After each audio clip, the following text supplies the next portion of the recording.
Hello, I'm Olly and this is CriminOlly, where I talk about crime, pulp, horror, that kind of thing. Today, lots of modern horror and some other stuff as well. It's my weekly wrap-up.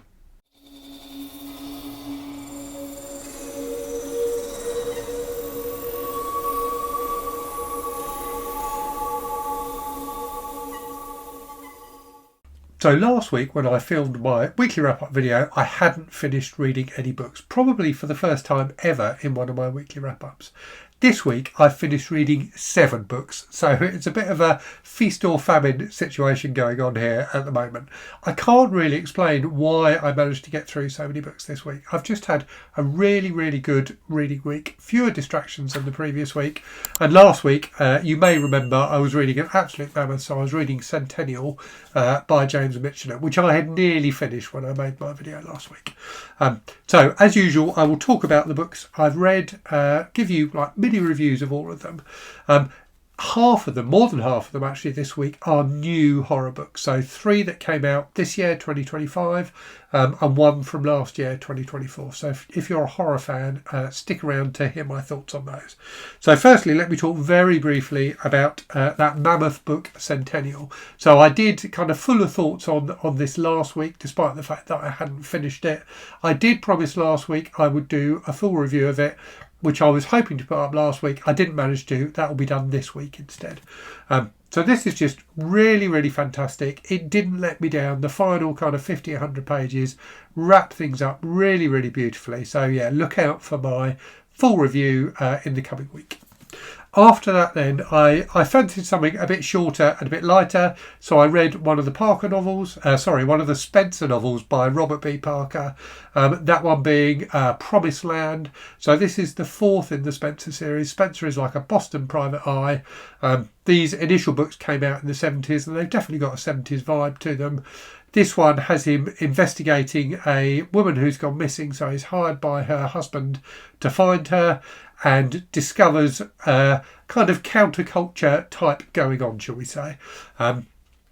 It was good. I enjoyed it. I didn't like it quite as much as the previous 3 Spencer books. So Spencer is a great central character, a kind of hard-boiled PI who also really likes cooking, and I always enjoy the culinary scenes in these books, and that was like no exception in Promised Land. But yeah, overall I just didn't think the mystery was quite as good as the mystery in the previous 3 books. I can't get into too much detail about what the mystery was, or it would spoil it for you, but it's still a fun, entertaining, quick read. After that then, I read the pick for the CriminOlly book club this month. So this is the horror novel from 2024 that I mentioned at the start. So this was Rotten Tommy by David Sodergren.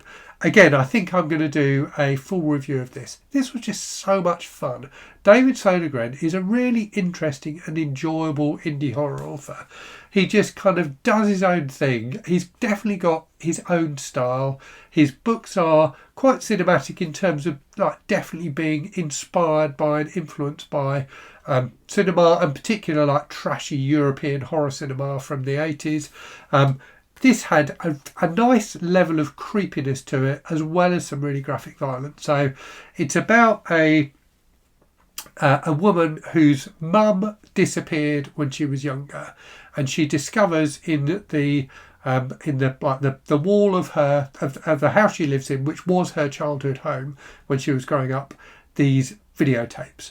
And I'm a sucker for that kind of, people discovering weird old movies kind of a vibe, which this definitely has. And on those videotapes is a creepy, weird old children's TV show. And the book kind of expands from there with this mysterious character kind of going around in the background and bumping people off as well. It was really fun. It ends up being completely bonkers, but it was very entertaining, quite funny at times, quite creepy and definitely very violent at times. Overall, just a really fun read. After that then, a new horror novel. So this one actually comes out on the 22nd of April, so in the week ahead. And this is one that I ended up doing a review of last week. So on Thursday, just gone, I did a review of this. It was excellent. When the Wolf Comes Home by Nat Cassidy. It's the 3rd book I've read by Nat Cassidy. He hasn't let me down yet. I really think he's a fantastic new horror author. A really, really gripping, propulsive, thrilling horror novel about a woman who discovers this young kid who's on the run, and immediately, like pretty much immediately after they meet, there's an attack by this big monster, like a big scary wolf type monster, and they go on the run together to get away from this monster. It was really, really good, like like an elongated chase sequence basically, but with a load of depth to it as well, a load of interesting kind of reflections on family dynamics and things like that. There's a bit of humour, there's an absolute ton of imagination, just a really fantastic horror novel. Very, very strongly recommended. After that, something very different. So this is the book that broke my Read What You Own challenge. The Big Needle by Simon Miles, aka Ken Follett. So a very early book from Ken Follett, who's known nowadays for writing The Pillars of the Earth and other huge historical novels. This was a crime thriller, came out in the 70s, very, very 70s vibe to it, even more so than that Spencer book. So about a guy, like a wealthy guy, whose daughter takes a heroin overdose, and it's about him trying to find out why, trying to find out how she got the drugs, and trying to get revenge on the people who gave her the drugs. Really very, very cheesy and over the top, full of sex and violence, full of people going to very 70s feeling nightclubs and wearing very 70s feeling clothes. There's a bit of globetrotting in there, but not a huge amount. So it claims on the back that there's loads of globetrotting. There isn't really. He goes to France at one point. So the main action is set in London. He does go to France at one point, like looking for heroin basically, and then goes to Wales at the end of the book. That's the extent of the globetrotting. So he's not exactly James Bond. He by the way, I should tell you his name. He's called Chadwell Carstairs, which is a great name, but he goes by the nickname of Apples. That being because he kind of pretends, so he's like a posh guy, but he kind of pretends to be a Cockney. And the Cockney rhyming slang for stairs, as in Carstairs, his surname is Apples and Pears. So he goes by the nickname Apples Carstairs, which is fantastic. So yeah, very cheesy, very over the top, definitely not quite up to the up to the level of some of Ken Follett's other stuff. So I read his book, The Eye of the Needle, which came out not long after this actually. I read that quite recently and that was fantastic. But this was still an interesting and entertaining book, and quite a difficult one to get hold of nowadays. I had an eBay safe search on the go for this one for ages before I found an affordable copy. There are, I think, 2 other books that feature Apples Carstairs, so I may try and track those down as well. After that then, I listened to, I had been, for the whole week basically, listening to an audiobook, which I finished this week, so it was quite short. That was Victorian Psycho by Virginia Feito, which loads of people seem to really, really love. I've seen loads of people rave about this book. I can see why people enjoy it, but I didn't love it. And in fact, for the first 2/3, I really wasn't enjoying it that much at all. But it was kind of engaging enough and easy enough to listen to that I just kept up with it while I was kind of exercising in the morning and walking to work and things like that. So, as the name suggests, it's about a Victorian Psycho. So the kind of tagline for the book is Jane Eyre meets American Psycho. And it definitely lives up to that premise. In fact, it almost feels like that tagline came first and they wrote the book off the back of it. But it does come good at the end. So it's about this woman, young woman who's a governess, who is a psychopath, but manages to hide it reasonably well, who goes to work for this wealthy family in their kind of stately home. They've got 2 kids, so she's kind of trying to look after those kids, but also deal with the snobbery of the parents in particular, and their friends as well. So there's loads of kind of class commentary, I guess you would say.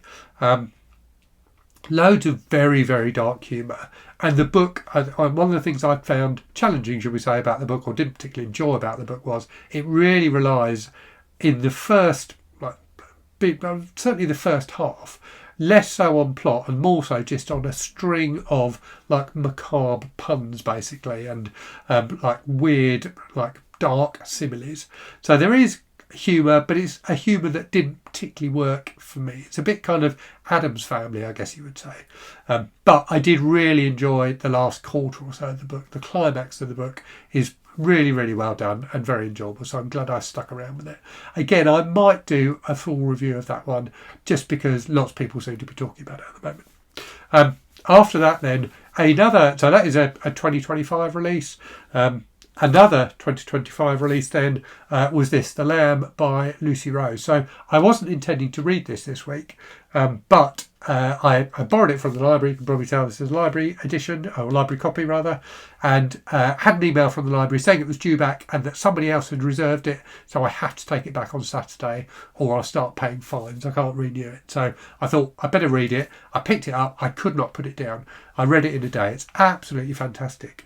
So a really rich, gothic, enjoyable, fascinating, mesmerising horror novel about this teenage girl, or she's not even teenage actually, I think she's 12, who lives with her mum in the woods outside a small town, and they are cannibals. And I'm going to do a review of it, so I'm not going to say too much about it now, but it was just beautifully done. Really, really gripping. Really, very digestible, if you'll pardon the pun. Very easy to read. The pages just kept turning for me. But very, very, very, very dark. So yeah, a really, really interesting book. I thought it was just phenomenal. Right, so that's everything I've finished. In terms of what I am currently reading then, so I've got two things on the go. So the main one is this one, Challenge by Warwick Collins, which I'm about halfway through. So this is the book I'm reading this month for the project where I'm buddy reading with my dad his 12 favourite books. This is really interesting. So it's a book that came out in 1990. It's set in 2000, and it's about a yacht race between the Soviet Union and the USA. And it's just really nicely done. So Warwick Collins was a yachtsman, as well as many other things. He had quite an interesting life by the looks of it. So really knows his stuff when it comes to yachting. And the book starts with the Soviets challenging the USA to this yacht race, and it's like a big deal.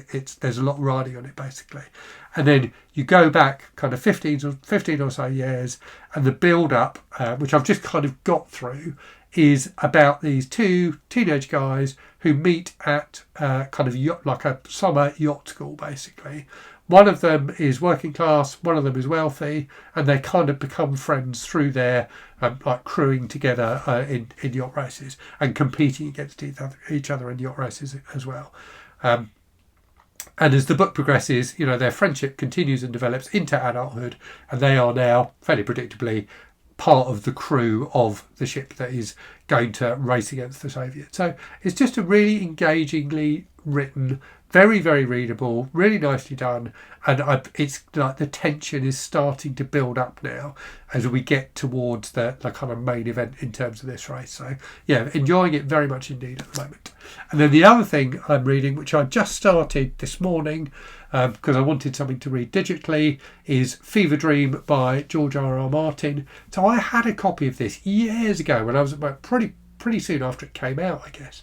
I had a paperback copy of it, and for some reason I never read it. But based on the first chapter, it's fantastic. So it's set in, I guess, the 19th century, and it's about a guy who has a steamboat company who is hired by this mysterious wealthy character to basically take him about on a steamboat up and down a river, from what I can tell so far. But it's really gripping. There's loads of mystery already just from that opening chapter. Why does this guy want to be taken on the steamboat? He's got loads of strange conditions that he makes the steamboat captain agree to. What's going on? There's obviously something creepy going on. He insists on meeting at midnight. It's got that kind of thing going on, and it is indeed, I believe, a vampire novel. So yeah, I'm enjoying that hugely so far. So that, I think, that and Challenge will keep me busy over the Easter weekend. Right, let's move on to channel stuff then. So a few things in the week just gone. So as I said, you had my review of When the Wolf Comes Home by Nat Cassidy, which is phenomenal.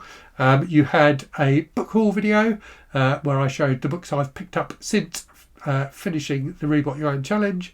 And then you also have my announcement video for Horror Mayhem, a fantastic annual reading event dedicated to reading shorter works of horror, which is coming up in May. In the week ahead then you'll have that review of Centennial. I'm going to do a video where I talk about 10 horror books from 10 different decades. So the theme for Horror Mayhem this year is Decades of Dread. The idea being you try and read books from as many different decades as you can. So I've got 10 shorter horror books for you. Well, some are like short novels, some are short story collections from each of the last 10 decades. And then I'm also going to do a video talking about the difference between kind of censorship and book banning and things like that between the US and the UK.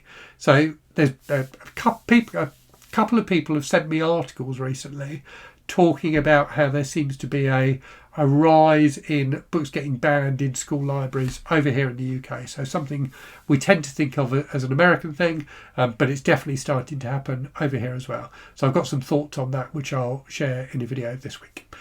So anyway, that's my weekly wrap up for this week done. That's what I've been reading. A very busy week reading wise, but a very enjoyable one. Do let me know what you've been reading this week in the comments. And as always, thank you very much for watching. Hope you're safe and well out there. Hope you're reading good stuff. And I'll speak to you again very soon. Cheerio.